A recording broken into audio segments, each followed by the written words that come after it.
Today, I'm going to tell you the incredible story of Elena Ferrante, a soft-hearted waitress who loved to dance, just once. She couldn't resist the music playing in the restaurant and spun with a smile while serving a table of strangers. But one of those strangers wasn't ordinary. He was the most feared Mafia boss in Sicily. By the time the night ended, bullets had shattered the glass, and the man she accidentally danced for had said just 4 chilling words to his men: "Bring her to me." What happened next turned a simple moment of joy into a storm of danger. Love and redemption she could never escape. Elena Ferrante pivoted on her toes with a playful flourish, balancing a heavy tray above her shoulder as lively mandolin music danced through the warm evening air. The open-air terrace of La Luna Blu Trattoria was alive with laughter and clinking glasses. Under the soft glow of string lights, Elena couldn't resist swaying her hips to the infectious beat of a classic tarantella tune played by the local trio in the corner. A bright smile dimpled her cheeks as she spun lightly around an empty chair, drawing chuckles and applause from a nearby table of regulars. She had no idea that her carefree moment of dance, a simple joy on a summer night, had caught the unblinking attention of the most dangerous man in Palermo. At a corner table cloaked in shadow, Adriano Falcone watched the young waitress move with effortless grace. He lifted his espresso to his lips, masking the slight uptick of interest in his dark eyes. The air around Adriano was usually heavy with silence and fear, his presence enough to send most people averting their gazes. But Elena hadn't even noticed him yet, too absorbed in her rhythm as she delivered a tray of limoncello shots to the wrong table by mistake. The patrons there laughed kindly at her blushing apology, and she offered an embarrassed little curtsy, the hem of her blue skirt flaring. Adriano's lips curved a fraction. In a life defined by power and violence, it had been years since he'd seen such unguarded joy. Elena realized her slip-up and hurried to the correct table, cheeks warm. Her friend Marco behind the bar gave her a wink as if to say, "Nice moves." Elena pressed her finger to her lips in a playful shush, trying not to giggle.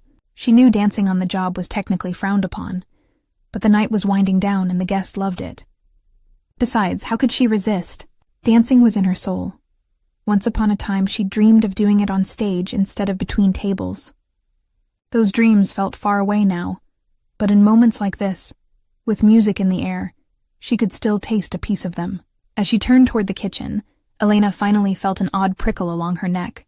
It was the sensation of being watched. Her eyes darted over the restaurant and landed on the corner table, half hidden in shadow. 3 men in tailored suits sat there. They had arrived late, speaking quietly among themselves. Tourists? No, their posture and presence told a different story. One of them, the one at the center nursing an espresso, was staring directly at her. Elena's breath hitched. The man's gaze was intensely focused, unreadable. Even in the dim light, she could make out the strong cut of his jaw and the penetrating set of his eyes. She quickly looked away, heart thumping faster. Something about him made her instinctively anxious. The last thing she needed was to offend a VIP customer by appearing unprofessional. She smoothed her apron and hurried to pick up another table's bill, forcing the strange encounter from her mind. From his table, Adriano set down his cup. Around him, his 2 lieutenants continued their low conversation about a pending shipment, but Adriano's attention had strayed to the young waitress. Elena, her name tag read. Her momentary dance had been a surprise delight, a spark of light in his otherwise grim day. He watched her now as she dutifully tended to another table, face composed but still carrying that natural warmth. He found himself wondering what had put that light in her eyes when she danced. "Boss?" One of the suited men, Rocco, ventured softly in Italian, noticing Adriano's distraction. "Everything all right?" Adriano flicked his gaze back to his men. They followed his line of sight briefly to the waitress. Rocco raised an eyebrow, but Adriano gave a minute shake of his head. It was nothing, just a passing curiosity. Still, he realized he was still holding the tiny porcelain espresso cup mid-air, forgotten. With a slight frown at himself, he placed it down. "Sì, tutto a posto," he murmured. Yes, everything is fine. But everything was not entirely fine, he reflected. This meeting was supposed to bring good news from his sources, yet there were whispers that Vincenzo Barone, his rival in the city's underworld, had been seen prowling around his territory. Tension in Palermo's criminal circles had been nearing a breaking point ever since Adriano inherited the Falcone family operations 6 months ago. Tonight, He'd come to this quieter part of town for a discreet discussion. La Luna Blue was known for its good food and relative privacy. He hadn't expected any sort of entertainment. His thoughts were interrupted when the restaurant's owner, Vito, approached the table to ask if they needed anything else. The older man's cordial smile was tight at the edges. He clearly recognized the caliber of guests at that corner table and was eager to keep them satisfied. Adriano requested the check with a polite nod. Though the night was pleasant, he had much to resolve. As Vito walked away, Adriano watched Elena one more time. She was by the bar now, handing in an order, still with that air of gentle enthusiasm. He noticed another thing. She was soft-hearted, evident in the way she spoke kindly to the busboy who looked exhausted, or how she paused to pat the shoulder of the elderly man at the table near the door, as she asked if he needed anything else. These small acts of care, performed so naturally, stood out to a man like Adriano, whose world seldom saw such tenderness. Elena felt the burn of that mysterious man's gaze again, as she finished her last tasks. She dared another glance while wiping down an empty table. He was standing now, smoothing out his suit jacket. Even from a distance, his stature was commanding. Tall, broad-shouldered, with an aura that made people instinctively get out of his way as he moved. One of his men laid a generous stack of cash on the table, payment for their meal, and another scanned the exits vigilantly. Who are these guys? Elena wondered. There was a dangerous edge to them, an alertness she couldn't miss. She tried to dispel her unease. It wasn't unusual to get shady characters occasionally. Palermo was a tapestry of travelers, businessmen, and yes, sometimes criminal figures. Elena had learned to mind her own business and treat every customer kindly regardless. Still, something about the man in the suit unsettled her, and not entirely in a bad way. Under the intimidation, there was something compelling. She shook her head. Get a grip, Elena. As she collected the empty limoncello glasses from a nearby table, Elena heard the clink of metal on glass. The man in the suit, Adriano, tapped a spoon against his espresso cup, just once, in an unmistakable gesture to get her attention. The soft ting made her jump slightly. She looked up to see him watching her directly, beckoning with a faint motion of his fingers. His face remained impassive, but those eyes bore into hers. Her stomach flipped. She set down the glasses and quickly straightened her uniform. Had she done something wrong? Was he about to reprimand her for practically dancing around the dining area like a fool? Vito, the owner, was across the room tallying receipts. He hadn't noticed the summons. For a second, Elena considered fetching him, but the man's gaze held her in place. He wasn't going to ask twice. Heart-thudding, she approached the shadowed corner. Each step felt heavy. The two other men stepped slightly aside, allowing her into their sphere with polite yet guarded expressions. Elena mustered a smile, clasping her hands to hide their trembling. Buonasera, signore. I apologize if I disturbed you earlier, she said softly in Italian, addressing Adriano, though her eyes flicked to his companions respectfully as well. Up close, Adriano Falcone was even more striking. Dark, wavy hair framed a strong, stubbled face. His suit was immaculate, the midnight blue fabric undoubtedly tailor-made. A subtle scar slashed through his left eyebrow, a thin white line that did nothing to diminish his severe handsomeness. Elena noticed he couldn't be much older than his mid-30s, yet his eyes carried a weight beyond those years. He studied her for a moment before speaking. "What's your name?" he asked, voice low and even. The power in that simple question sent a little chill along her skin. This was a voice used to giving orders. "Elena, sir. Elena Ferrante," she replied, swallowing hard. "Elena," he repeated, as if testing how it felt. Her name sounded different in his mouth. Important somehow. "You like to dance, Elena?" She flushed, confirming her fear that he'd seen her little performance. "Forgive me, I got carried away when the music started. I didn't mean any disrespect," she stammered, twisting her fingers nervously. "It's just a bit of fun. If I bothered you, I truly apologize." Adriano's head tilted almost imperceptibly. "No need to apologize." "I wasn't bothered." He paused, letting her steady her breathing. "You dance very well." The compliment was unexpected, and Elena blinked in surprise. "Thank you," she managed, unsure what else to say. Was that why he'd called her over? To comment on her dancing? His intense scrutiny remained. "Is dancing what you truly love to do?" The question was oddly personal. Elena wasn't sure how to answer a stranger, a customer, about something so close to her heart. Her first instinct was to offer a polite, dismissive reply. but something in his tone suggested he actually wanted to know. She bit her lip and gave a small shrug. It was once. I trained when I was younger, but life took me in a different direction. She gestured lightly at the restaurant. Now I mostly dance when I think no one's watching. A self-conscious laugh escaped her as she realized she'd basically admitted to goofing off at work.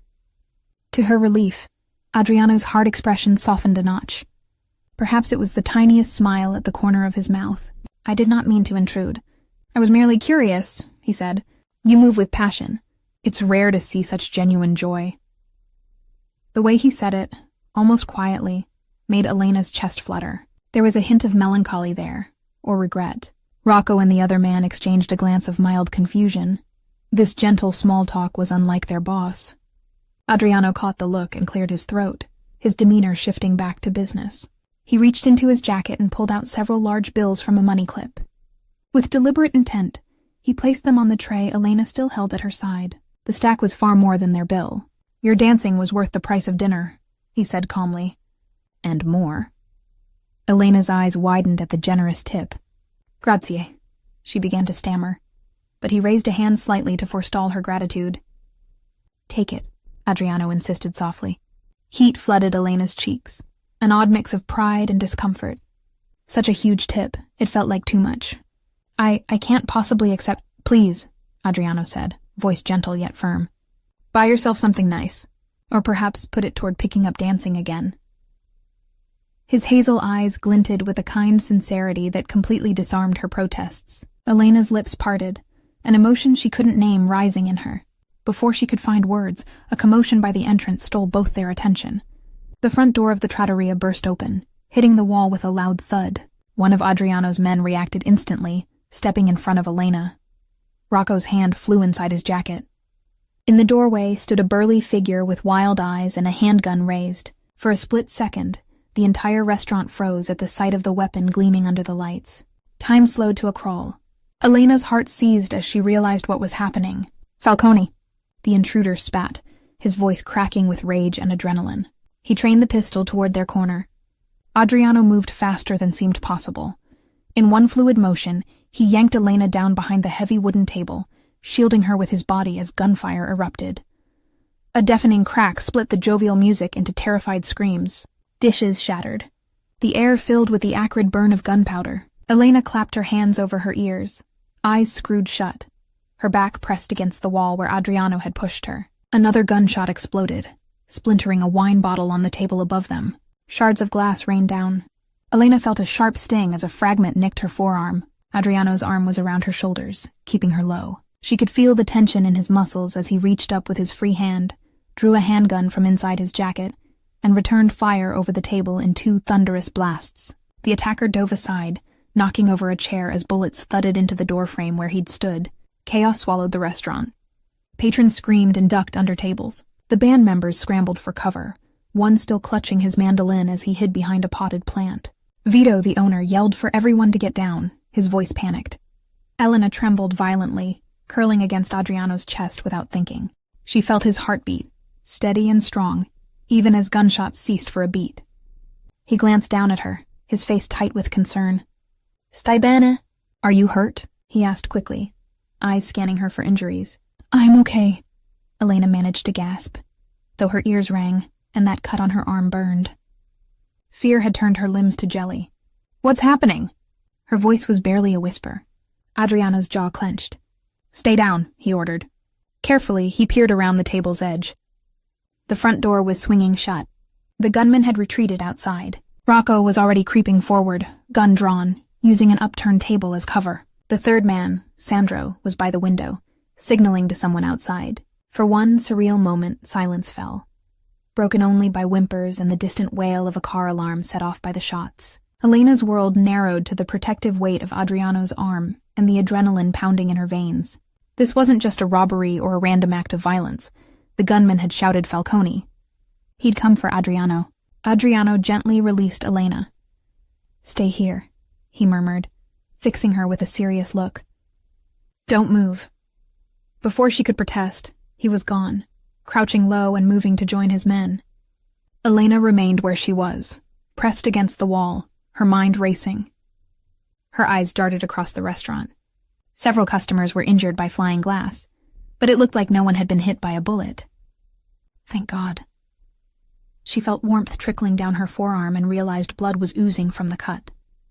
Elena tore a strip from her apron and wrapped it tightly around her arm, hands shaking. She peeked over the table just in time to see Adriano and his men slip out through the side door into the alley, in pursuit of the attacker. The next moment, the sound of an engine revving and screeching tires echoed from outside. "They're gone," someone near the broken window said shakily. "Dio mio. They're gone." A few patrons began to emerge from hiding, bruised and stunned.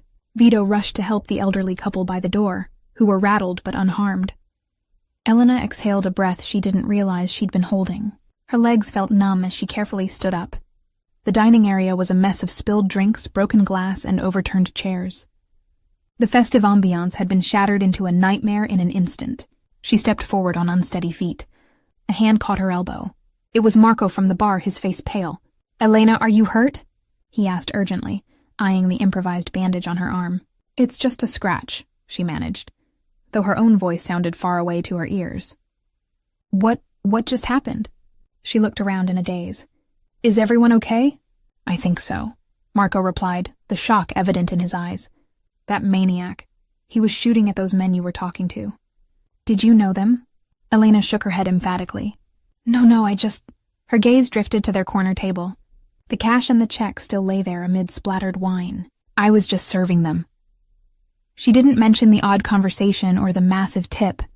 Her mind was reeling too much to explain. Before Marco could ask more, flashing blue lights spilled through the front windows. Police sirens wailed as 2 carabinieri vehicles screeched to a halt outside the restaurant. Uniformed officers poured out, weapons drawn, shouting orders for anyone inside to come out with their hands visible. Vito hurried to meet them at the entrance, waving frantically. "Aiuto, help! We've had a shooting!" His voice carried as he led officers in. Patrons began clamoring, everyone desperate to explain at once. Elena felt a swell of panic rise anew. The police would want statements. They would want to know what happened. She was one of the closest witnesses. But what could she even say?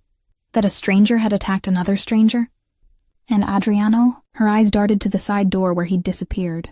Would he get away? Was he even alive? As if in answer, the side door suddenly opened, and Adriano strode back in, flanked by Rocco and Sandro. A collective hush fell in the room at the reappearance of the men who had been the target of the attack. The 2 lieutenants quickly holstered their weapons under their jackets. One of the officers cursed under his breath, recognizing the notorious figures now calmly standing amid the wreckage. Elena's pulse quickened with relief and apprehension. Adriano was alive, unharmed as far as she could tell, though his expression was thunderous. His eyes immediately sought out Elena across the room. The intensity in them made her heart lurch. A silent question passed between them. "Are you okay?" "Yes, are you?" Before either could move or speak, a police sergeant stepped forward, gun still drawn. "Adriano Falcone," he barked, a mix of nerves and contempt in his voice. "Don't move. Drop any weapons you have now." A tense standoff loomed. The other officers trained their pistols at the 3 men. Rocco's jaw tightened. He glanced at Adriano for direction. The restaurant staff and patrons huddled together, watching fearfully. Elena's head spun. Falcone. She'd heard that name uttered by the gunman and now by the police. It clicked at last. She knew of the Falcone family in passing. Whispers of mafia, dangerous dealings, and this man at the center of it, Adriano Falcone, newly made boss of the Falcone clan. A chill ran through her. She had been speaking casually with a mafia boss moments before bullets flew. Adriano slowly raised his hands to shoulder height, palms open. He nodded to Rocco and Sandro, who grudgingly did the same. "We are unarmed now. We only defended ourselves," Adriano said to the police, voice measured. "The shooter fled." The sergeant signaled, and 2 officers cautiously approached the men, removing Rocco and Sandro's guns from their shoulder holsters. As they patted Adriano down, he remained eerily calm, eyes narrowed. Elena could see the barely leashed anger rolling off him, but he was cooperating for now. Another officer spoke up. "We have reports of gunfire. Who was the shooter? Is anyone hurt?" Rapid chatter broke out as patrons pointed and explained. Over the din, Elena caught fragments. Came in shooting. He was after them. She nearly got shot. It took her a moment to realize she was being pointed at as well. The elderly lady she'd served earlier was gesturing toward Elena and speaking rapidly to a female officer, likely telling how Adriano had pulled her down and saved her life. Elena felt heat flood her. She suddenly became conscious of the blood seeping through her apron bandage again, a telltale sign she was indeed injured, if slightly. One of the police, a younger man, approached her quickly. "Signorina, you're hurt. Let's get you outside. Medics are on the way," he said, guiding her by the elbow. "I'm fine," she insisted softly, though her legs were shaking.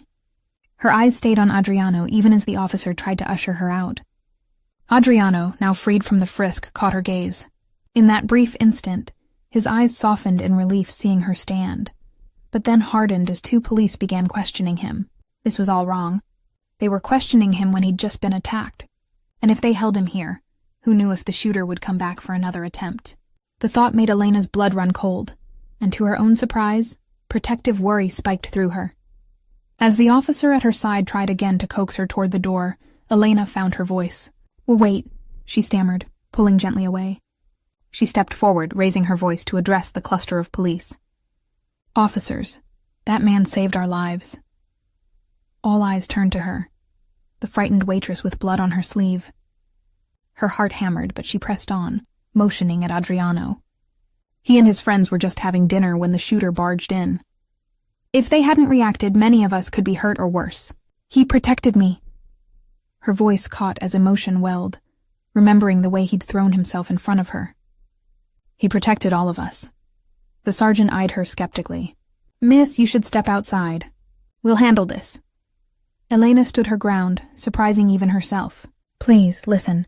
Whoever attacked was after them specifically." He shouted Mr. Falcone's name. "These men were defending themselves. They didn't harm anyone here." She realized she was practically pleading for the police to let them go, but it felt unjust that the hero in this scenario could be treated like a criminal at this moment. A few patrons murmured agreement. The elderly couple nodded vigorously.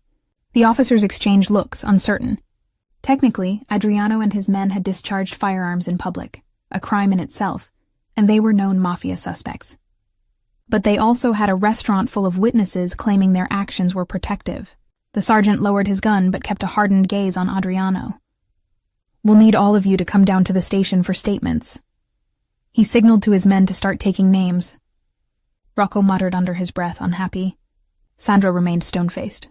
Adriano glanced at Elena, a silent thank you in his eyes for speaking up.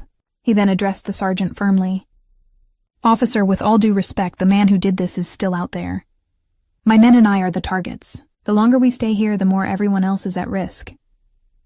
"That's for us to worry about, not you," the sergeant retorted. Almost on cue, a crackle came from the police radios. "All units, shots fired at Via Garibaldi intersection. Possible gang activity. Suspect on motorcycle heading north." The officers looked at each other. Via Garibaldi was just 2 streets away. "Barone's men," Adriano said sharply, his first hint of open anger. "He's trying to draw you away while we're sitting ducks." The sergeant's radio flared again with urgent chatter about a high-speed chase nearby. He cursed. Splitting resources was risky. Holding Falcone here might become a bloodbath if more shooters came. Finally, the sergeant holstered his weapon. "Go," he barked at the junior officers. "Back up the chase. We have it here." 3 officers rushed out to their cars, engines revving as they sped off to pursue the new crisis. The sergeant eyed Adriano, weighing his decision. "Falcone, I can't have you running wild in my city, but I also don't need a war in this restaurant. I'll take your statement now and then you leave. Quickly." His tone left no room for argument. It was a grudging compromise. Adriano inclined his head. He swiftly gave a curt statement. "A man tried to kill us. He got away on a motorcycle. We defended ourselves." He kept it minimal. Rocco and Sandro did likewise under the officer's pointed glare. When it was Elena's turn, she stepped forward, voice steadier now. She described how the shooter burst in and opened fire at them. She confirmed again that Adriano saved her, pulling her out of harm's way. As she recounted it, she realized her hands were trembling. Adriano was watching her intently, concern etched on his face. The sergeant finished jotting notes and nodded slowly. "All right. You 3 out!" He jabbed a finger at Adriano's men. "And you," he added at Adriano. "I don't want to see you again. If Barone is after you, take it far from the city, capisci?" Adriano's jaw tightened at the disrespectful tone, but he merely gave a slight nod. "Let's go," he murmured to his men. Rocco and Sandro immediately headed for the exit, slipping past the gawking onlookers. Adriano turned to follow, but paused beside Elena. Up close, he looked torn between concern and something more tender that he was fighting to suppress in public. His voice dropped so only she could hear. "Thank you, Elena. You didn't have to speak for us." Elena felt a flush of warmth despite the chaos. She met his eyes and offered a faint, sincere smile. "Of course I did. You saved me first." For the first time, she saw the hardness in his expression ease into true warmth.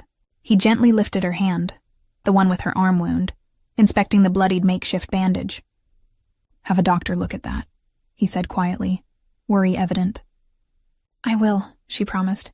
The simple kindness in his gesture made her chest ache. His fingers squeezed hers ever so lightly, then he stepped back. In a blink, the guarded mask slid back over his features as he inclined his head politely and left with purposeful strides. Elena found herself staring at the door long after the three men vanished into the night, her heart fluttering in the aftermath of everything that had transpired in just a few short minutes.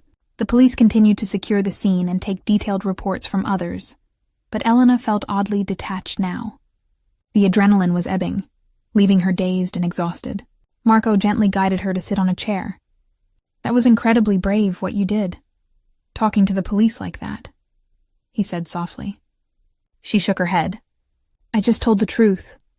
Her eyes drifted to the bundle of money still on what remained of Adriano's table. In the confusion, it had been forgotten. Slowly, Elena rose and went to gather it, ignoring Marco's puzzled look. She took the bills and slipped them into her apron pocket. Something told her Adriano had meant what he said, that she should have it. And after tonight, the thought of being able to support her mother and kid sister with that tip eased at least one worry from her mind.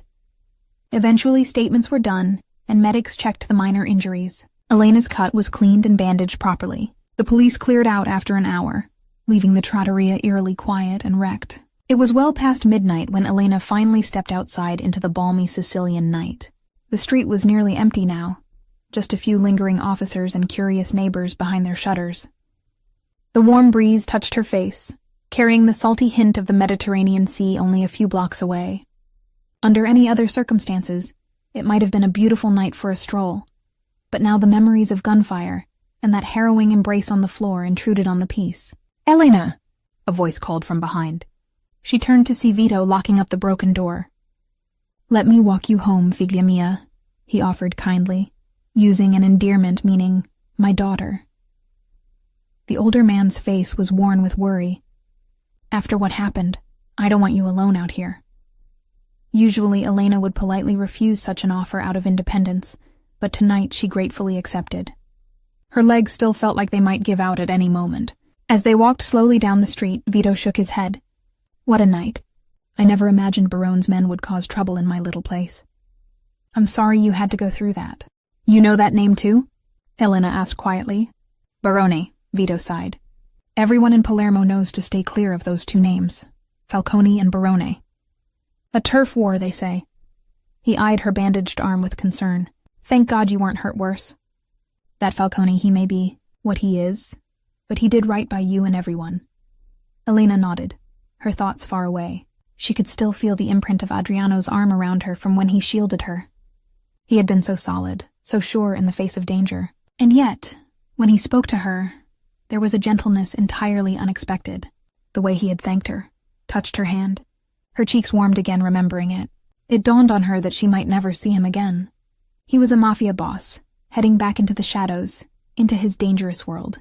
She was just a waitress who'd had a brush with that world by pure chance. It was foolish to feel a pang of disappointment at that thought, but there it was, a faint ache in her chest. At the corner by her apartment building, Elena thanked Vito for escorting her. He gave her a fatherly pat on the shoulder. "Try to rest, Elena. Don't let this scare you away from coming back. The city needs kind souls like you."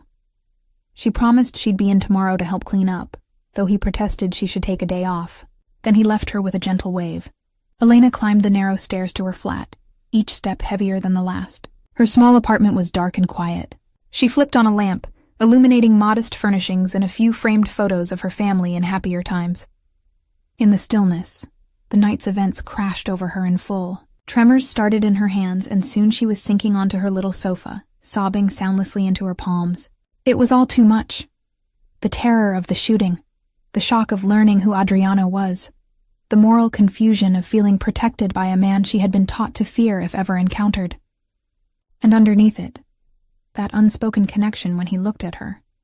Elena cried until she had no tears left. When finally she drifted to sleep just before dawn, one image followed her into her dreams. Adriano's eyes in the moment he asked if she was hurt, the fierce concern of a man who barely knew her, yet seemed ready to go to war for her. It made no sense, and yet it felt profoundly significant. Little did Elena know, beyond the reach of the streetlights, a black sedan was parked under the cover of a sycamore tree across from her building. Inside, Adriano sat in the back seat, shrouded in darkness. He had watched the lights in her apartment flicker on, then off again an hour later. Only then, once he was certain she was safely home, had he allowed Rocco to drive on. As the car pulled away into the night, Adriano's thoughts remained on the brave young waitress who had danced her way into peril. He silently vowed it would be the last time danger ever brushed against her radiant light. A light he desperately wanted to see again. For reasons he was only beginning to grasp, Adriano Falcone knew he could not simply let Elena Ferrante slip away from his world. Not after tonight. The next morning dawned golden and calm, belying the turmoil of the night before. Elena woke late, her body sore from tension, and her sleep haunted by half-remembered nightmares. Sunlight filtered through the white lace curtains of her small bedroom. For a moment she lay there in the quiet, unsure if the previous night had been real or some fever dream. But the bandage on her arm and the distant ache in her heart confirmed it. It had all happened. She rose and got ready slowly, catching herself pausing at the mirror as she recalled Adriano's gentle touch on her hand. A flush warmed her cheeks. Stop it, she chided her reflection. Whatever odd connection she thought she felt, it was absurd. He was a Mafia boss, living a life worlds apart from her own. And yet, he had watched over her until she got home. That much she was oddly sure of. She'd sensed a presence in the dark street, seen the hint of a familiar car when she peered out her window at 3 a.m. It had made her feel safe enough to finally sleep. Elena shook her head, trying to dispel thoughts of him. There were practical matters to attend to. Vito had closed the trattoria for the day to clean up and repair the damage. Elena decided she would stop by later with some fresh bread or sweets for everyone helping. Keeping busy was better than sitting alone replaying terrifying memories. After a quick shower, she dressed in a light floral blouse and jeans, slipping on her comfortable sandals. She tied her dark hair up in a ponytail. The mirror revealed the shadows under her brown eyes from lack of rest. With a sigh, she applied a touch of concealer and lip gloss, small rituals of normalcy. Her phone buzzed with a text from her mother in Messina. Buongiorno. Heard about shooting in Palermo on the news. Are you okay? Elena's stomach clenched. News had already spread far enough to reach her mother's ears. I'm fine, Mama, she typed back. Was close by, but I'm safe. She hesitated, then added, don't worry. She knew her mother would anyway. Teresa Ferrante worried about her eldest daughter living alone in the city even on a good day. Elena grabbed her tote bag and headed out. The stairwell still smelled of last night's summer heat, and a hint of someone's cooking from breakfast. As she stepped onto the narrow street, she glanced around out of habit. The morning bustle was underway, vendors opening their shops, a few scooters zipping by on errands. Nothing seemed amiss. Still, she couldn't shake the feeling of being watched that had lingered since last night. Perhaps trauma had made her paranoid. She forced herself to breathe deeply. Her first stop was a corner bakery where she bought a large box of cornetti, sweet croissants, to bring to the restaurant. The owner's wife, Rosa, handed her the box with a sympathetic look. I heard what happened at La Luna Blue, Cara. You must have been scared out of your wits. Elena mustered a smile. It was intense. But I'm okay now. Grazie, Rosa. She didn't want to linger and recount anything, so she gave a quick wave and left. Balancing the pastry box, Elena made her way toward the trattoria. As she turned onto a quieter side street, she noticed it was oddly empty. No people, just parked cars baking in the sun. Her sandal footsteps echoed lightly. Halfway down, a black van was idling at the curb, its engine gently rumbling. Perhaps a delivery, But there were no shops here, just residential buildings with shuttered windows at this hour. A prickle of unease danced up her spine. She quickened her pace, hugging the box of pastries to her chest. The van's passenger door suddenly swung open. 2 men stepped out onto the sidewalk, moving with deliberate intent. Too deliberate. "Elena Ferrante?" one asked briskly. He was tall and bald, with sunglasses reflecting the morning light. The other man was stocky, cracking his knuckles. Elena froze a few yards away. How did they know her name? They weren't police. Plainclothes maybe. But something about their stance screamed trouble. Every instinct told her to run. I'm sorry, I'm late," she stammered, pretending misunderstanding, and took a step back to retreat. The bald man's lips curved into a tight smirk. "Don't make this difficult." He darted forward suddenly, reaching for her arm. The pastry box tumbled from Elena's grasp as she whirled and bolted back the way she came. "Ayudo, help!" she cried out, hoping someone, anyone, would hear. She barely made it a few steps. A powerful hand snatched her ponytail, yanking her backwards. Pain lanced across her scalp as she was dragged against the stocky man's chest. He clamped a meaty arm around her torso, pinning her arms to her sides. Elena kicked and thrashed. "Let go of me!" she screamed, voice high with panic. The street remained empty. No savior emerged from the closed doors around them. The bald thug strode over, pulling a cloth from his pocket. Elena's eyes went wide with terror, recognizing the acrid smell of chemicals, chloroform. She held her breath and fought harder, twisting her body and stamping down with all her might on the foot of the man restraining her. He snarled in pain, loosening his grip a fraction. It was enough for Elena to rip an arm free and elbow him viciously in the gut. He grunted, and the arm around her loosened. Elena stumbled forward, nearly free. Suddenly, a sharp crack echoed down the alley-like street. The bald man yelped and stumbled, the cloth falling from his hand. Behind him, the side mirror of the van exploded into shards. A bullet had struck it, inches from his head. "Alzate le mani! Hands up now!" a voice roared from behind Elena. Dazed and panting, she turned her head to see 2 figures at the mouth of the street. One she recognized immediately. Rocco, Adriano's lieutenant, pistol raised and steady. Beside him stood Adriano himself, his stance radiating lethal fury, a sleek handgun leveled at the thugs. The 2 kidnappers hesitated only a heartbeat. The bald man dove behind the van, scrambling for cover. The stocky one released Elena and shoved her hard toward the wall, trying to reach for a weapon at his waist. Elena hit the wall with a cry, the breath knocked out of her. Before the thug could draw, a thunderous gunshot cracked. The stocky man screamed, collapsing to his knees. Rocco had hit his shoulder with surgical precision. Blood blossomed across the thug's sleeve as he crumpled, swearing. The bald man, now crouched behind the van's open door, fired blindly in their direction. The shot pinged off stone, missing by a wide margin. Pedestrians at the far end of the street screamed and ducked away, fleeing the sudden firefight. Adriano pressed forward with uncanny calm, moving in front of Rocco, his own firearm trained on the van. Elena, shaking off her shock, saw the bald assailant pop up to take aim at Adriano. Her heart seized. "Look out!" she shouted. Adriano was faster. He pivoted smoothly and fired twice. The muzzle flashes were bright in the morning sun, the reports deafening in the narrow lane. Tires hissed as bullets punctured the van's front tire, then its back tire, ensuring it wasn't going anywhere. The bald man ducked down again with a curse. Rocco surged forward to Elena's side, keeping his gun on the van. "Come with me, signorina, now," he urged, grabbing her arm firmly but not unkindly. She was trembling so hard her knees felt gelatinous, but she stumbled alongside him away from the immediate line of fire. Adriano kept his focus on the pinned attacker. "Drop your weapon and come out and maybe you live," he barked in a voice that brooked no argument. For a moment there was silence. Then the bald man's pistol clattered to the asphalt, sliding out from behind the van. He emerged, hands raised, a scowl on his face. Adriano closed the distance in 3 strides. In a blur of motion, he slammed the man against the van with one hand and pressed the barrel of his gun under his chin. His voice dropped to a lethal whisper that sent chills down Elena's spine. Even from several paces away. "Who sent you?" The thug's bravado faltered under those murderous eyes. His jaw clenched, but he remained silent. Adriano clicked the safety off with an audible snick. "Baroni?" Adriano hissed the name like a curse. "If you value breathing, answer me." The man's resolve shattered. "Si, Barone," he spat out. Vincenzo Barone wanted the girl. We were just told to bring her alive." Elena's stomach churned at the confirmation that she'd been targeted specifically.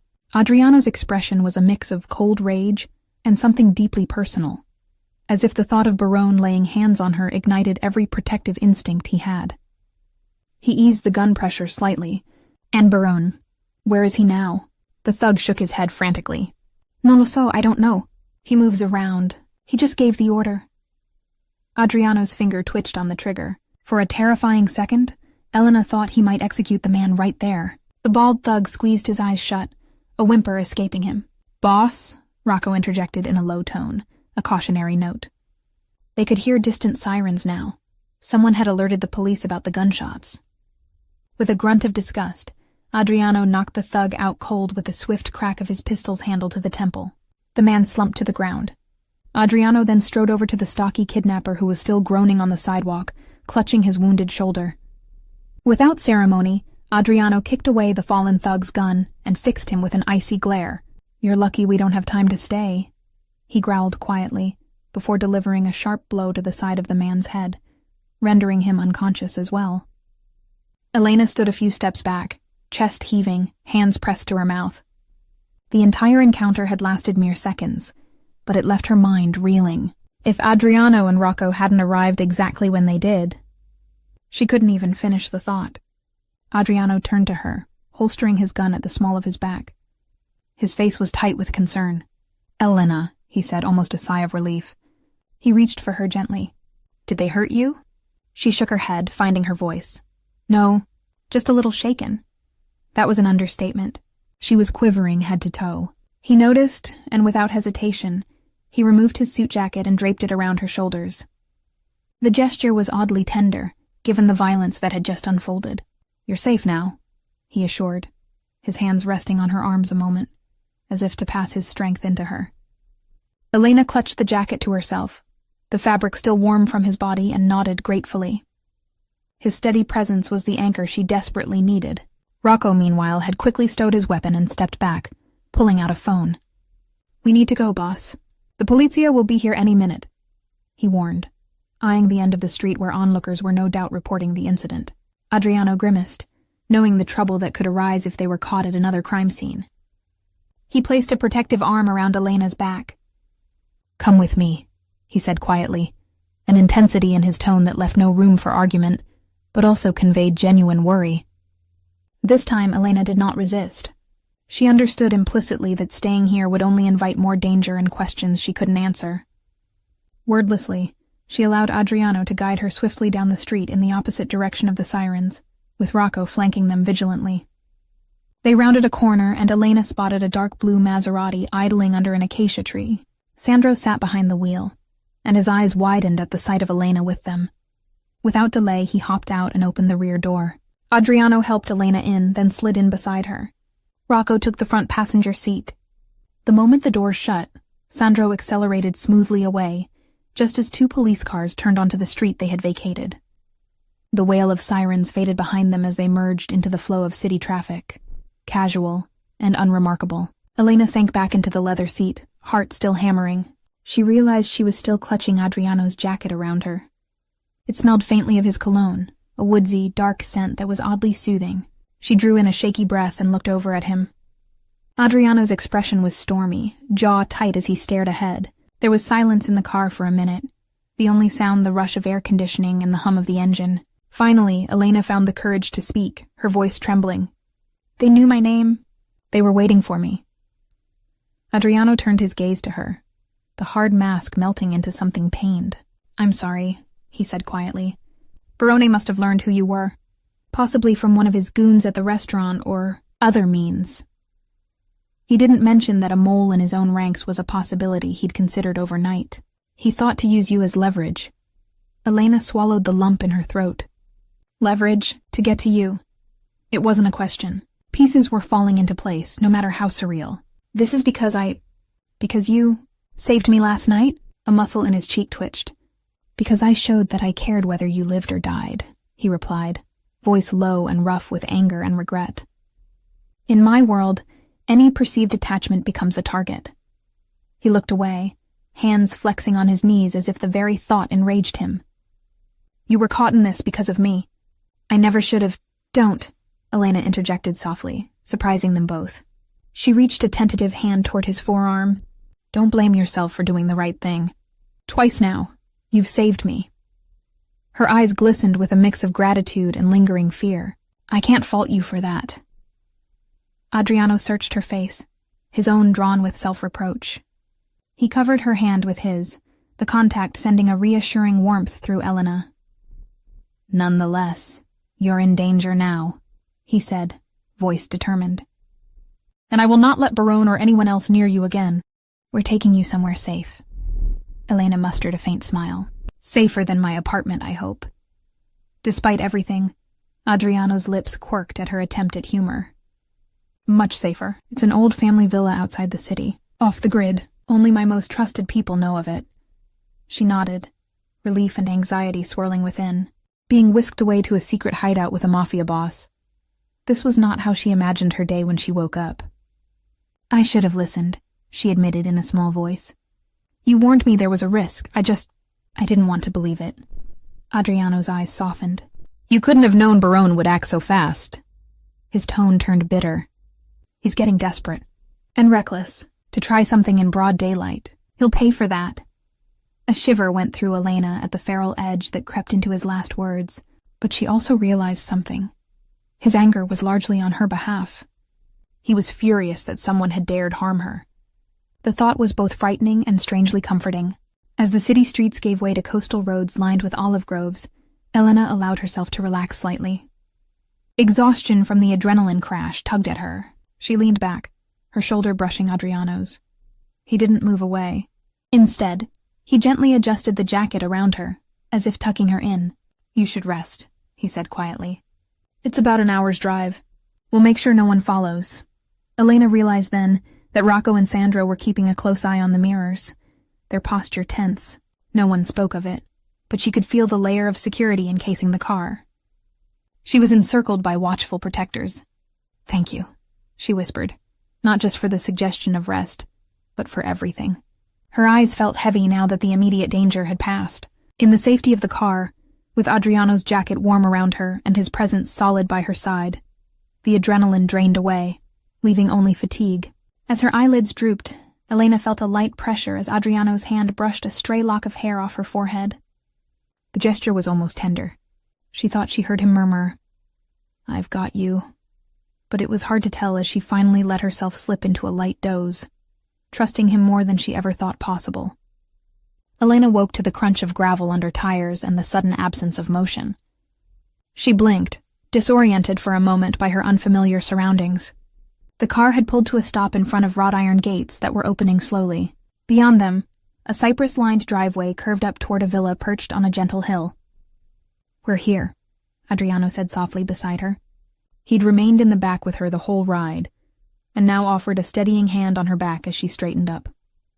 She peered out the window. The villa was beautiful, if a bit time-worn. Sun-bleached sandstone walls draped with bougainvillea, terracotta roof tiles, and a small fountain in the courtyard that sparkled in the midday sun.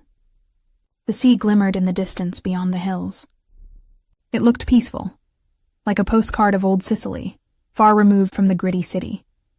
As the car rolled through the gates and up the drive, Elena felt tension she hadn't realized she was holding start to ease. The quiet here was soothing, broken only by cicadas and birdsong. It truly felt off the grid.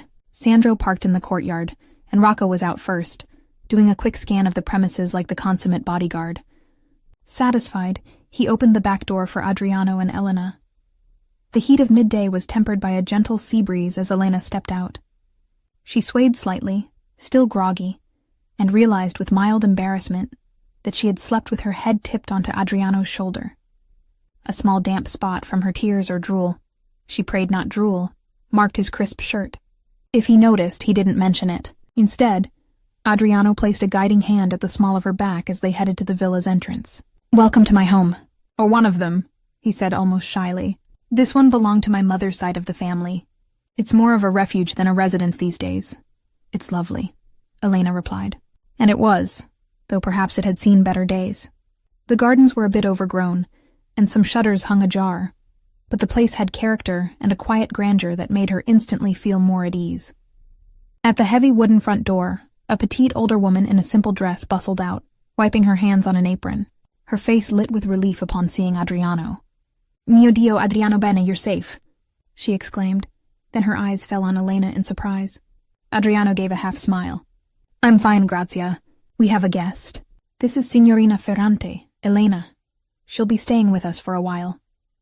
He glanced at Elena. "Grazia has been the housekeeper here since I was a boy. She's practically family." Grazia's warm, lined face broke into a kind smile. "Any guest of Adriano's is welcome. Come in, dear. Let's get you settled." The older woman's eyes darted to the bandage on Elena's arm and the residual stress in her expression. Without another word, Grazia took Elena's hand gently and ushered her inside with a maternal fussiness. "You poor thing, you look exhausted.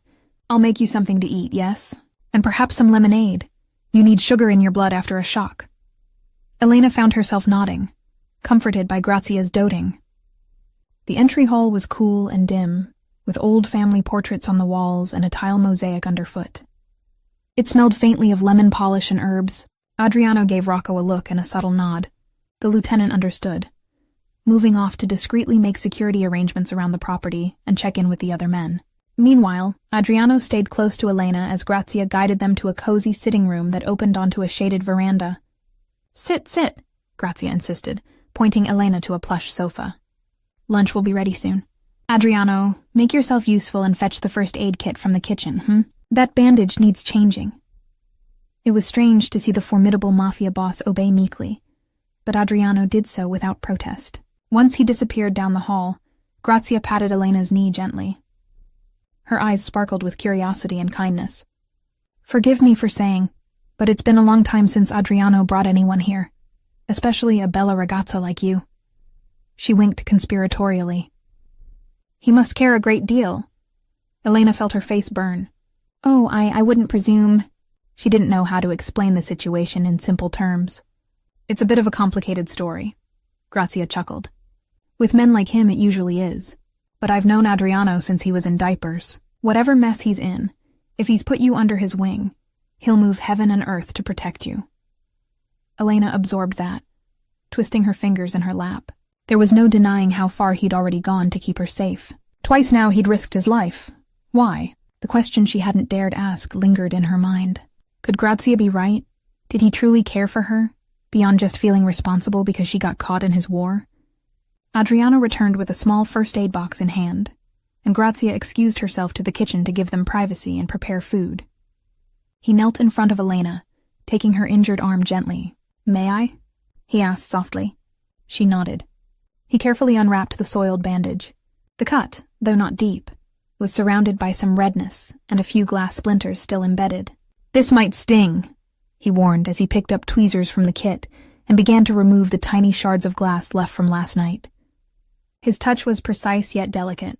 Elena hissed slightly in pain at the antiseptic that followed, and Adriano murmured an apology, blowing softly on the cleaned wound to ease the burn. The intimacy of it made her heart flutter. Here was a man capable of ruthless violence, now tending to her with such tenderness that it nearly brought tears to her eyes. As he secured a fresh bandage over the cut, Elena found the courage to speak the thought weighing on her. "Why are you doing all this for me, Adriano?" His hands paused, then finished tying off the bandage. He didn't look up immediately. When he did, the guarded wall in his eyes was lowered, revealing honesty and a hint of vulnerability. "I asked myself the same thing last night," he admitted quietly. "After the shooting, I could have walked away. That would have been the sensible thing. For both of us." Elena's heart skipped at the idea of never seeing him again after that moment. She remained silent, letting him continue. "I stayed at your apartment building until morning," he confessed, confirming her suspicion. "I told myself it was just to be sure Baroni didn't try something overnight, but watching your light go out, knowing you were finally resting, it gave me a peace I haven't felt in a long time." He took a breath, searching her face as if afraid of what he might see there. "I barely know you, but from the first moment I saw you dancing in that restaurant, you reminded me what life could be like outside of all this." He gestured vaguely, meaning the violence, the criminal empire, the endless caution, your kindness, your courage. "It's pulled something out of me I thought was gone." He hesitated, then said softly, I don't want that feeling to go away. And I can't stand the thought of anything happening to you. So I'll do whatever it takes to keep you safe, if you'll allow me." Elena felt a tear slip down her cheek. Adriano lifted a hand, his thumb gently brushing it away, sending a warm shiver through her. "I've been so afraid," she whispered, voice trembling. "But with you, I feel safe, Adriano. And that's terrifying in its own way, because I shouldn't trust you. I shouldn't even be here. Yet I am." He nodded, understanding the conflict in her. "If you want to leave—" "No," she interjected, surprising them both with her firmness. "I don't want to go. Not until this is over and I know it's safe. And even then," she faltered, biting her lip. "I don't know what I want beyond that, except I don't want you to get hurt either. This fight with Barone, what if you—" She couldn't finish, her voice choking on the possibility of him not making it out. Adriano's eyes darkened. He covered her hand with his. "Barone has taken enough from me. I won't let him take my future as well." There was steel in his voice, and also a promise. "We will end this, Elena, and when we do, I hope you'll be there when the dust settles." The unspoken meaning hung between them. Elena managed a smile through her tears. "Just don't expect me to stay on the sidelines if there's something I can do to help." A wry smile tugged at his lips. "Stubborn woman, you remind me of my sister." He chuckled softly at her puzzled look. "Lucia. She was a few years older than me. Fiercely kind like you. Always got in my business when I'd scrap with other boys." His smile faded into a distant sadness. "Barone's family took her away from us.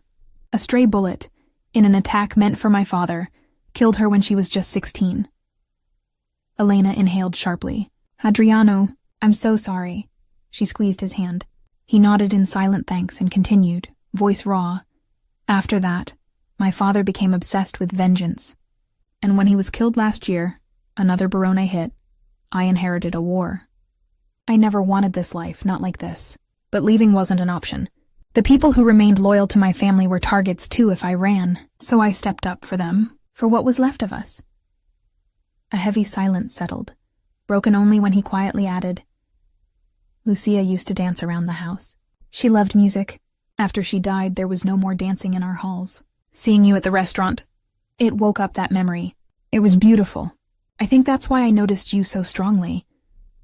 Elena's throat tightened. In that moment, she saw the grief etched in his soul, the weight he carried. Without overthinking it, she leaned forward and wrapped her arms around Adriano in a gentle embrace. He stiffened in surprise at first, then slowly melted into it, his arms circling her, one hand cradling the back of her head. They stayed like that, offering quiet solace for shared pain. Elena's cheek pressed against his shoulder, his heartbeat steady in her ear. After a long moment, they parted slightly, faces inches apart. The tender atmosphere between them was electric. Adriano lifted a hand, hesitating before tucking a strand of hair behind her ear. "Thank you," he murmured. "For what?" she whispered. "For listening. For not seeing me as a monster." His eyes searched hers with aching vulnerability. Elena felt her breath catch. "I see a man who has a good heart caught in a bad situation," she said softly. "And I see someone who's risking everything to protect me. How could I see a monster?" Something shifted in his expression. Relief, gratitude, and affection all at once. His gaze dipped to her lips, then back up. Elena's pulse quickened, her own eyes drawn to his mouth. Was he going to kiss her? Did she want him to? Yes.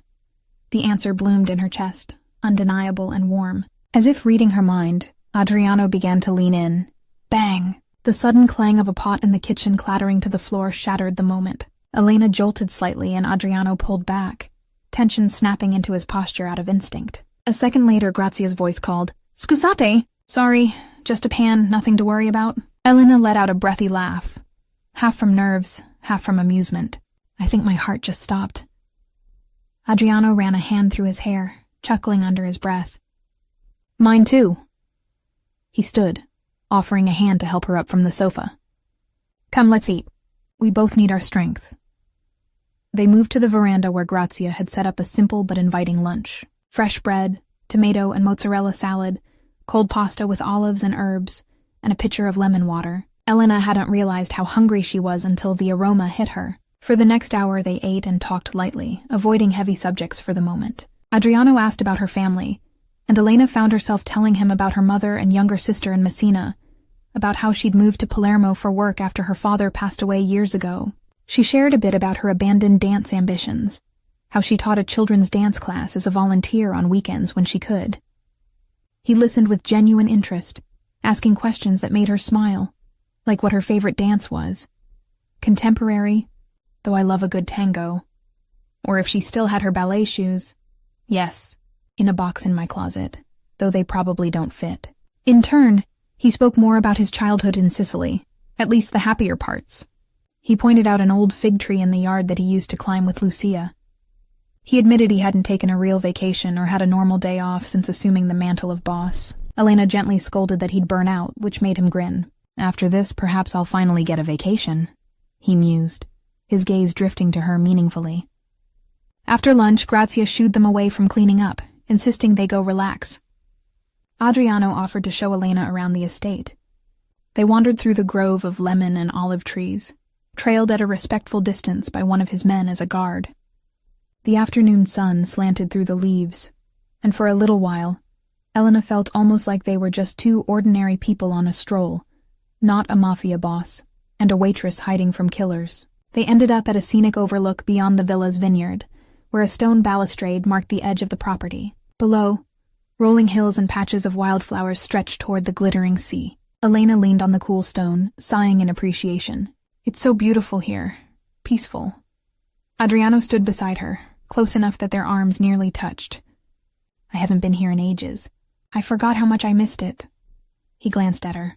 Maybe I didn't have a reason to appreciate it until now. She met his eyes, a blush warming her cheeks.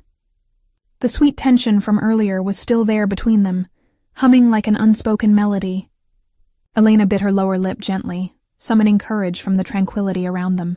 Adriano, earlier before we were interrupted. Her words faltered, but the slight widening of his eyes told her he knew exactly what she meant. He reached out, his fingers lightly covering hers on the sun-warmed stone railing. The contact sparked that familiar thrill. Elena, he said softly, voice earnest, I want to be honest with you. I am deeply drawn to you, but I also know these are hardly normal circumstances for either of us. I don't want to take advantage of your emotions when you're frightened or vulnerable. Elena's heart swelled at his consideration. I won't pretend I'm not scared, she replied, turning her hand under his so their palms met. But what I feel when I'm with you, it isn't just gratitude or fear. She took a breath. I think under different circumstances, if we had met some other way, I would still feel this pull toward you. A soft breeze ruffled Adriano's dark hair as he absorbed her words. He stepped in front of her, gently lifting her hand to his chest, pressing it over his heart. She felt it beating strong and fast. This is what you do to me, he confessed in a near whisper. I've been numb for so long, focused only on survival and revenge. You changed that in a matter of days. Elena's eyes brimmed with emotion. In the quiet of the afternoon, with nothing but the cicadas and distant waves as witnesses, the two of them closed the gap. This time nothing interrupted. Adriano cupped her cheek softly, and Elena tilted her face up as he bent down. Their lips met in a gentle, searching kiss. It was warm and firm and sent a cascade of heat from Elena's lips to her toes. She exhaled against him, her free hand curling into his shirt as he deepened the kiss just a little.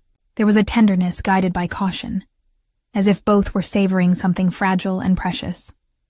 When they finally parted, Elena felt dizzy in the best way. Adriano rested his forehead against hers, eyes closed. You have no idea how long I've wanted to do that, he murmured. She laughed lightly, joy bubbling up despite everything. Probably no longer than I've wanted you to. He smiled, a genuine, bright smile that transformed his face. The weight he carried seemed to lift in that moment, and she saw just a man in love. Not a Mafia don. The realization hit her squarely. Yes, love. It felt sudden and yet inevitable. They lingered in each other's arms as the sun started its descent, until Rocco coughed politely from a distance to announce his presence. Adriano sighed and pressed a quick, reassuring kiss to Elena's temple before turning. Rocco approached with an apologetic but urgent expression. I'm sorry to break this up, boss, Rocco said, discreetly not commenting on the intimate scene he'd just walked in on. But we have news. Our contacts picked up chatter that Barone is furious his men bungled the grab. Word is he's regrouping, possibly planning something bigger. We also got a tip that one of our own might have leaked your location last night. Adriano tensed, slipping back into business effortlessly, though he kept hold of Elena's hand. Who? Rocco grimaced. Not confirmed, but Enzo from our port crew went AWOL this morning. He's a suspect for feeding Barone intel. Luca is tracking him. Adriano cursed under his breath. Elena squeezed his hand in support. What does this mean now? She asked softly. It means we can't stay complacent, Adriano answered, eyes hardening with resolve. Barone's pride is wounded. He'll come after me, and he'll try to use any means to draw me out. He looked at her with determination. He still thinks you're his best bait. That gives us an edge, because he doesn't know you're secure. Elena felt a chill at the idea that she was still very much a target. What will you do? Adriano gazed toward the horizon, jaw set. I'm going to end this once and for all. I've been on the defensive, reacting to Barone's moves. It's time to take the fight to him. A sliver of fear lanced through Elena at the steely finality in his tone. End this. She knew what that likely entailed. Confronting Barone directly. Violence that could claim one of their lives. I'm coming with you, she said immediately. Both men looked at her in surprise. Adriano shook his head. Elena, no. I brought you here to keep you away from him. She stepped in front of him, placing her hands on his crossed arms. You plan to lure him out somehow, don't you? Likely using me as the bait he expects. If you go without me, he'll find another way, or someone could get hurt in my stead.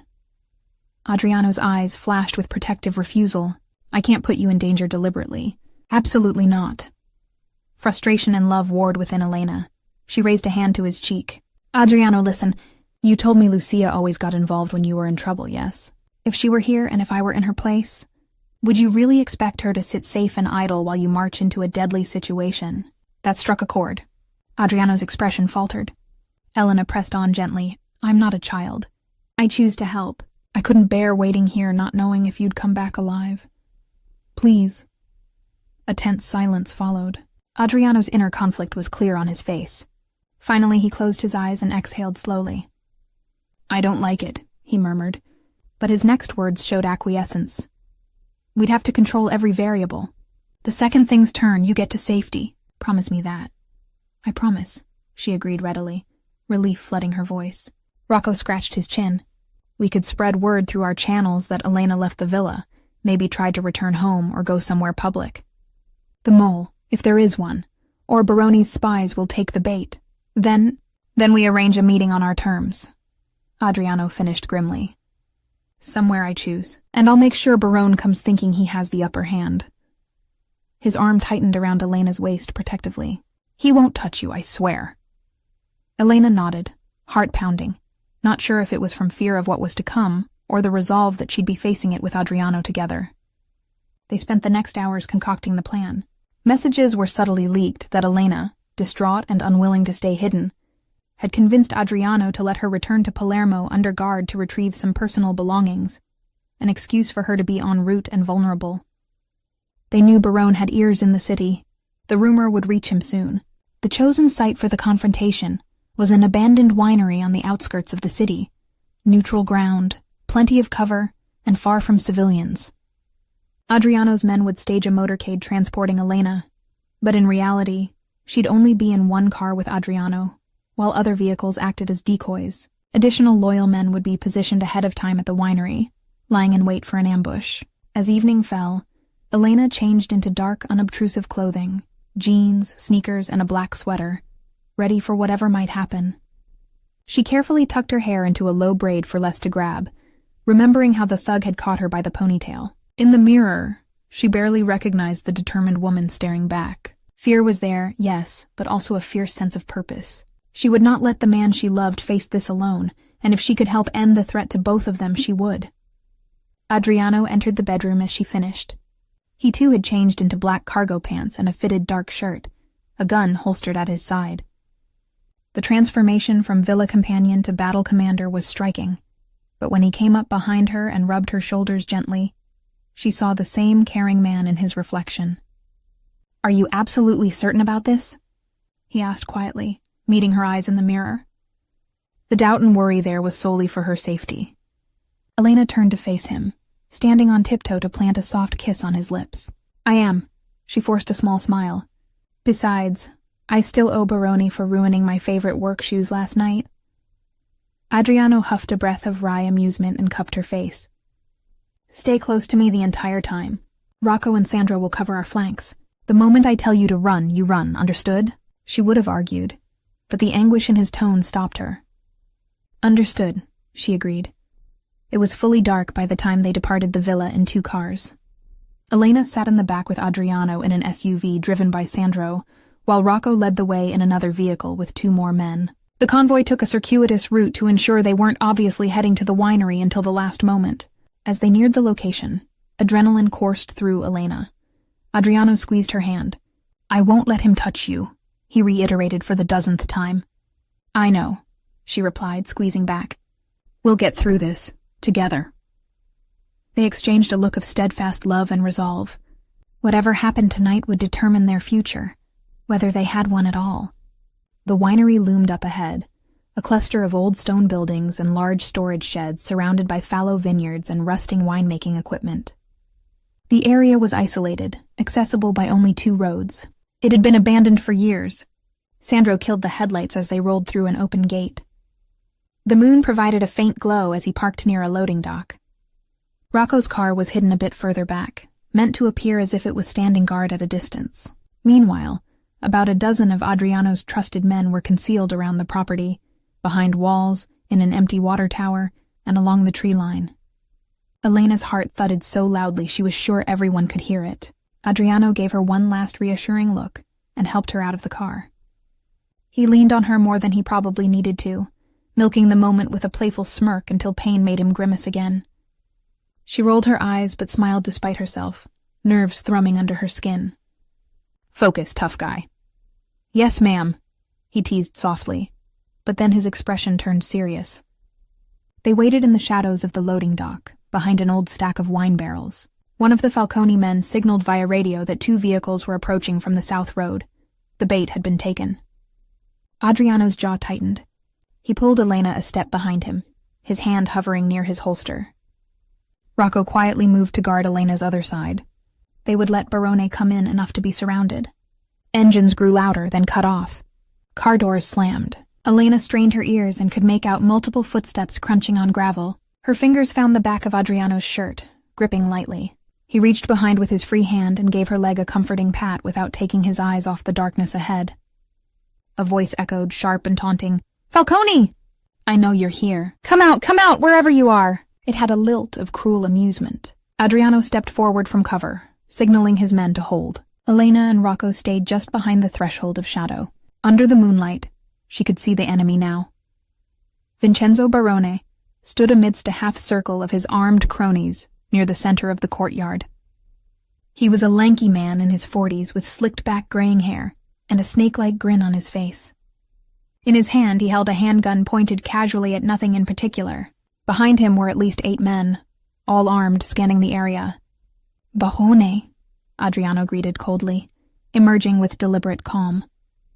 You must be desperate coming out of your hole in person. Barone let out a harsh laugh.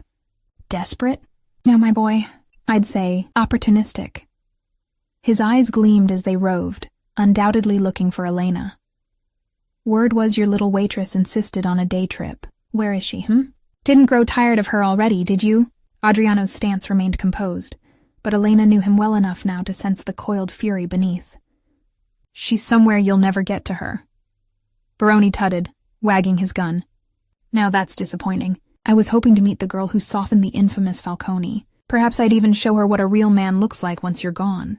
Elena's stomach turned at his vile insinuation. Before she could stop herself, she stepped out of the shadows into the open, chin raised high. Be careful what you wish for, Barone. You're meeting her now. Elena, no. Adriano hissed, but it was too late. She'd drawn Barone's full attention. The mob boss's eyebrows shot up in surprise, then delight as he saw her. There she is. Such brave stupidity, he sneered. He gestured grandly with his free hand. Come here, girl. I promise I won't bite. Much. Adriano moved swiftly, positioning himself in front of Elena as she advanced a few steps. Weapons on both sides were now raised, tension skyrocketing. "This ends tonight, Barone," Adriano declared, voice ringing against the stone walls. "You've spilled enough blood. You wanted me, here I am. Let her walk away, and we settle this between us." Barone threw his head back and cackled. "Chivalry from a mafioso, how quaint. You think I'd let my leverage just stroll off? No, Falcone. I think I'll keep her. Maybe as a souvenir after I put a bullet in you." He leveled his gun at Adriano, eyes gleaming with madness. "Then again, maybe I'll start by ruining that pretty face of hers in front of you. Just for fun." Elena's pulse pounded in her ears. Despite the fear, she kept her gaze fierce.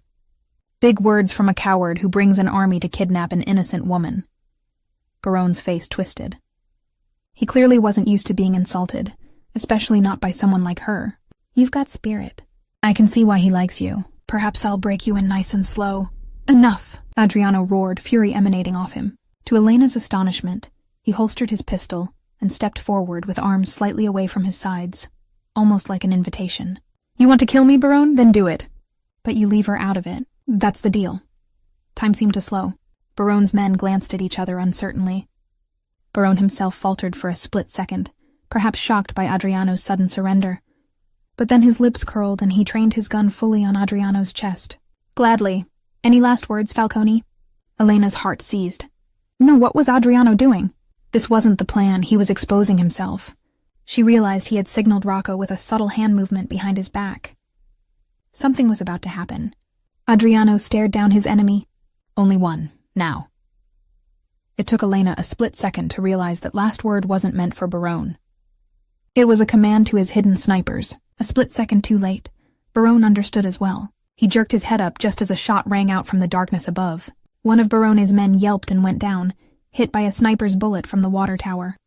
Chaos erupted. "Ambush!" one of Barone's soldiers cried, firing blindly toward where he thought the shot came from. In that same moment, Adriano lunged backward and to the side, knocking Elena down behind a stack of old crates. He drew his own gun in a flash. The courtyard exploded in gunfire. Muzzle flashes strobed the dark as Adriano's concealed men opened fire from their positions. Barone's crew scattered for cover, returning shots wildly. Rocco dragged Elena further behind the crates, shielding her as splinters flew, one of Barone's bullets chewing into the wood inches from her head. Elena's ears rang with the noise. She clutched Rocco's arm, terrified but trying to keep her wits. Through the cracks between crates, she could see brief glimpses. Adriano rolling behind an old metal vat, firing with calm precision, and taking down another of Barone's gang who had rushed forward. Barone ducking behind a stone pillar, fury contorting his features as he fired off shots at shadows. Within half a minute, several of Barone's men were down or wounded, thanks to the element of surprise and superior positioning. It seemed the fight would end swiftly. But Barone, like a cornered viper, was not done. "Fall back!" he shouted to his remaining men. There were only 3 left standing with him. As one, they began a retreat toward their vehicles, shooting suppressive fire toward Adriano's side. One tossed a smoke grenade which began spewing a cloud of thick white smoke, obscuring the open ground. Elena coughed, eyes watering as the acrid smoke began to blanket the area. She felt Rocco's grip on her shoulder. "Stay here," he barked, before moving off to coordinate the pursuit. Through the haze, Elena's heart sank when she saw Adriano rise from cover and charge after Barone, disappearing into the smoke. No, he was running straight ahead, with only Sandro on his heels. The others were circling around to cut off exits, but Adriano, always the one to take the direct route, was diving headlong. Impulsively, Elena scrambled up, ignoring the shouted command from one of Adriano's men to stay down.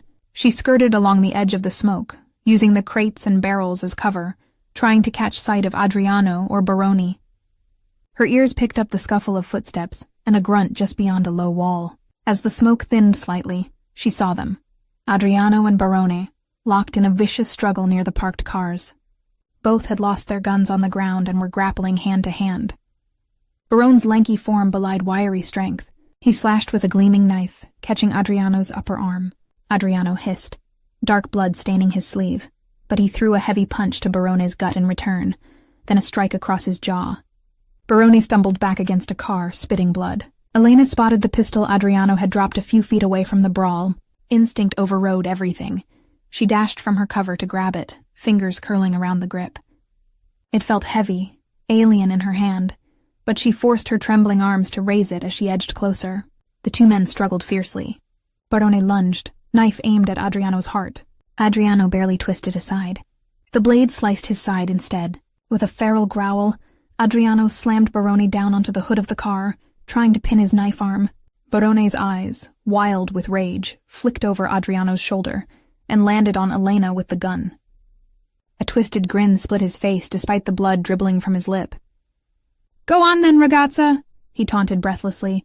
"Shoot us both, eh? That's what it'll take to stop me." Elena's hands shook violently as she aimed at the writhing figures. She couldn't get a clear shot without risking Adriano. Barone's free hand clawed at the ground and found his fallen gun. Before Elena could react, he pointed it not at Adriano but at her. Time froze in a sickening instant. Elena saw his finger tighten on the trigger, felt the spike of terror. "No!" Adriano roared. With a desperate surge of strength, he yanked Barone's knife arm back and bashed it against the windshield, forcing the crime boss to drop the blade with a howl. But Barone's other hand was steadying the gun, and he squeezed the trigger. Elena flinched, expecting pain, death, but Adriano had thrown himself into the line of fire. The gunshot cracked. Adriano jerked as the bullet meant for her hit him. A strangled sound escaped his throat, but he didn't fall. Fueled by adrenaline and love, he wrenched Barone's wrist, slamming it onto the hood, again and again, until the gun flew free, and Barone screamed in agony. Now effectively disarmed, Barone thrashed, trying to slide off the hood to escape. But Adriano wasn't going to give him another chance.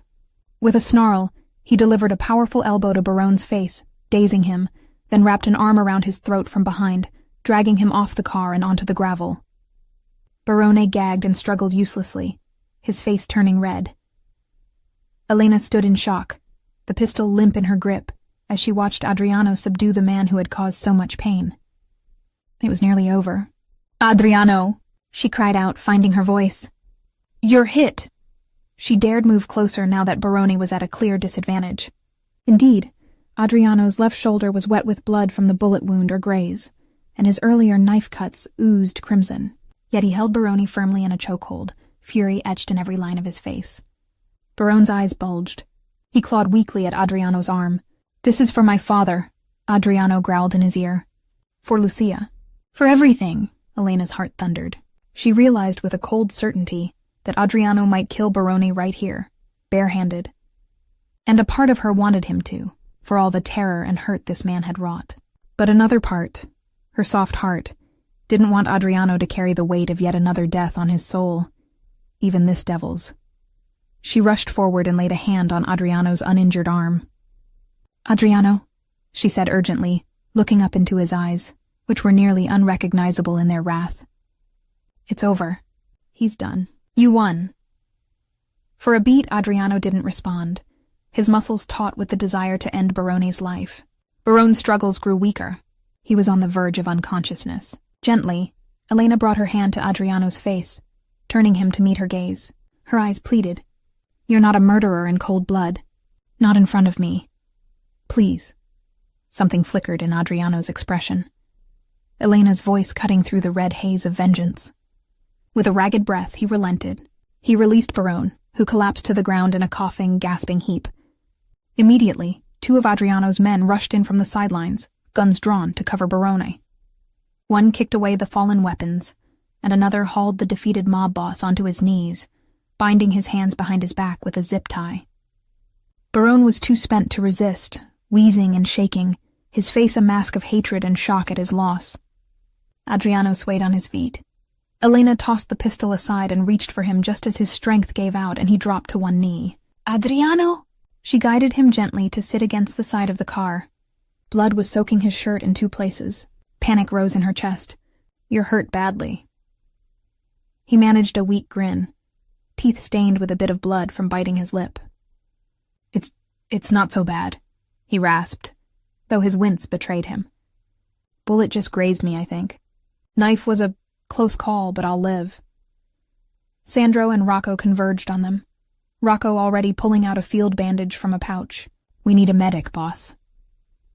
"I'll call Grazia to ready supplies at the villa," Sandro said, stepping away to radio for the car and alert home base. Adriano's hand found Elena's and gripped it. "Elena, are you okay?" His voice was strained, concerned for her even now. Fresh tears filled her eyes, but they were of relief. "I'm fine," she whispered. "You saved me. Again." He lifted her hand to his lips and pressed a kiss there, eyes full of love and exhaustion. "I promised." She couldn't help a soft laugh mixed with a sob. "Yes, you did." Tenderly, she brushed a damp lock of hair from his brow. "And I promised to dance with you when all this was over, remember? So you have to be okay." Adriano smiled, leaning into her touch. "I will be. With you by my side, I will be." Rocco finished staunching the bleeding with temporary dressings. Sirens sounded in the far distance. Someone must have reported the firefight, but by the time authorities arrived, they'd find nothing but a few tied-up thugs and discarded weapons. Adriano's people would ensure their own were long gone, and Barone delivered to a fate of their choosing.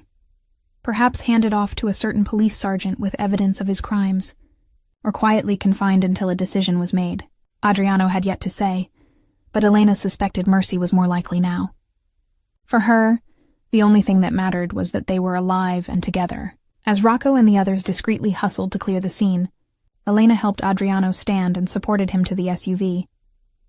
He leaned on her more than he probably needed to, milking the moment with a playful smirk until pain made him grimace again. She swatted his good arm lightly. "Oh, now you're enjoying this, He chuckled, wincing only a little. "Maybe just a bit. Having a beautiful woman fuss over me is a novelty." Elena rolled her eyes but slid an arm around his waist, mindful of his injuries. "Just get in the car, signore," she teased. "Yes, ma'am," he murmured, pressing a kiss to the top of her head as she helped him into the back seat. He hissed as he settled, but when she buckled his seatbelt gently, he caught her hand and kissed her knuckles. "Thank you, Elena, for everything." She felt her heart swell. "Thank you. Now let's go home." Soon they were on their way back to the villa under the cover of night, leaving behind the smoke and chaos for the last time. Dawn's first light filtered soft and pink through the bedroom curtains. Elena stirred awake to the unfamiliar comfort of a plush mattress and the familiar warmth of Adriano beside her.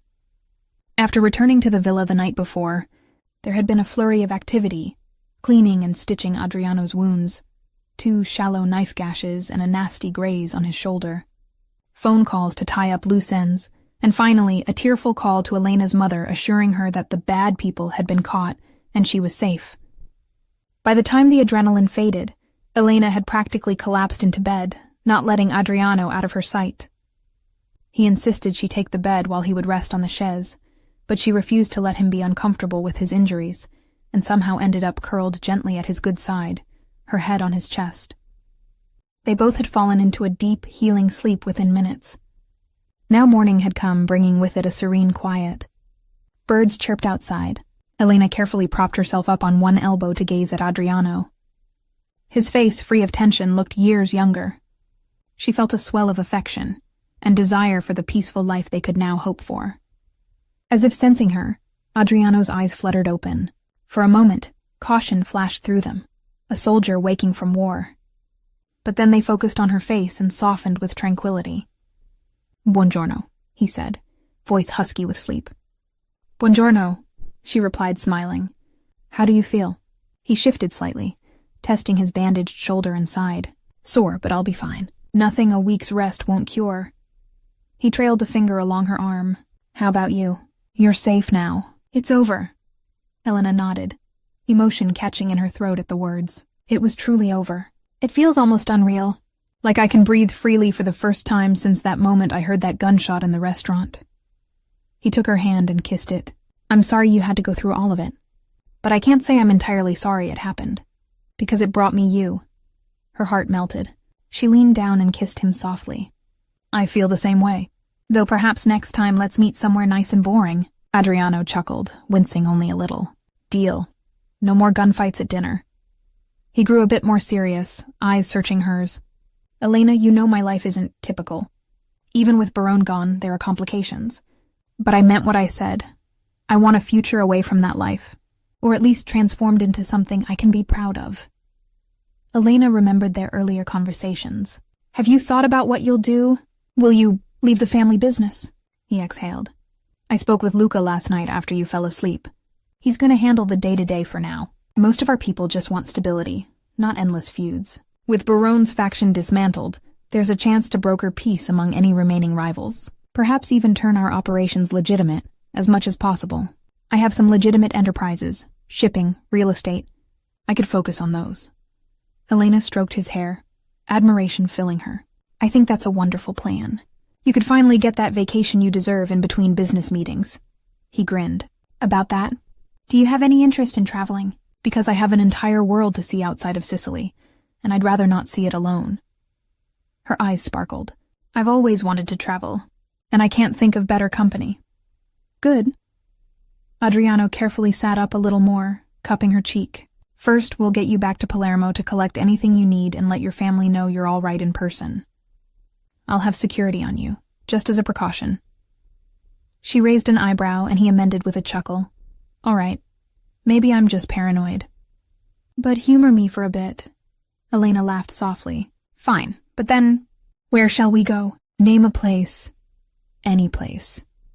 Adriano pretended to ponder, then said, There's a small villa on Lake Como I own. Completely quiet and breathtaking views. It's been empty for years. We could start there, just you and me. No interruptions.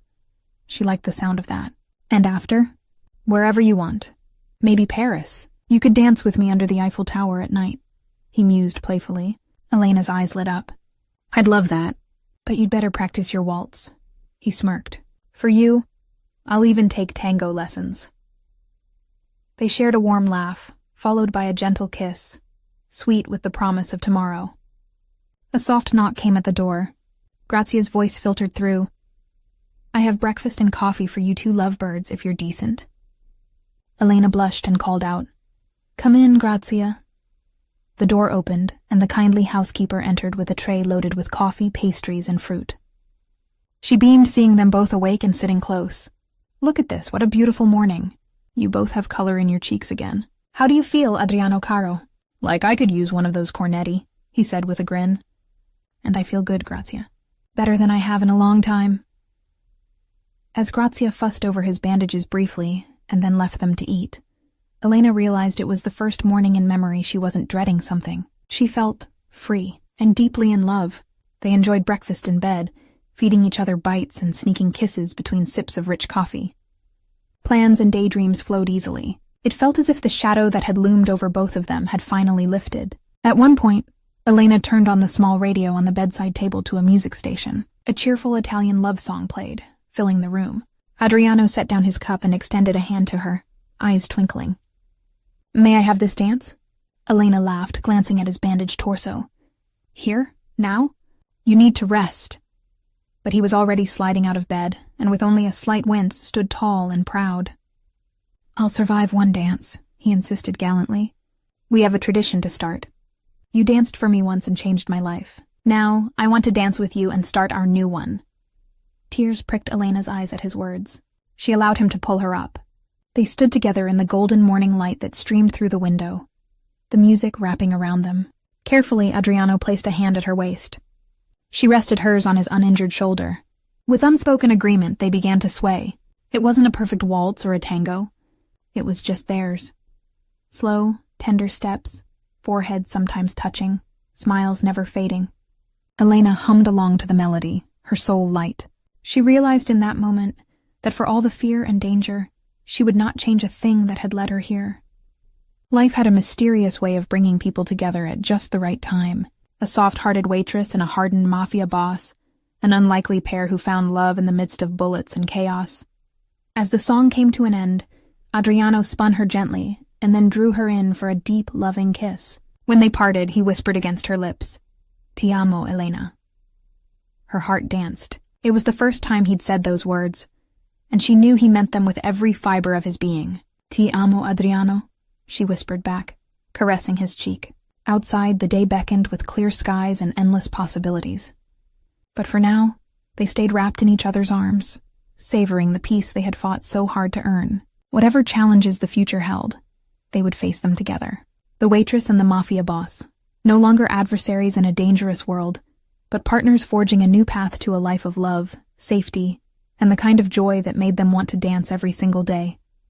And dance they would, ever grateful that a simple, spontaneous moment had intertwined their fates and led them to this beautiful new beginning.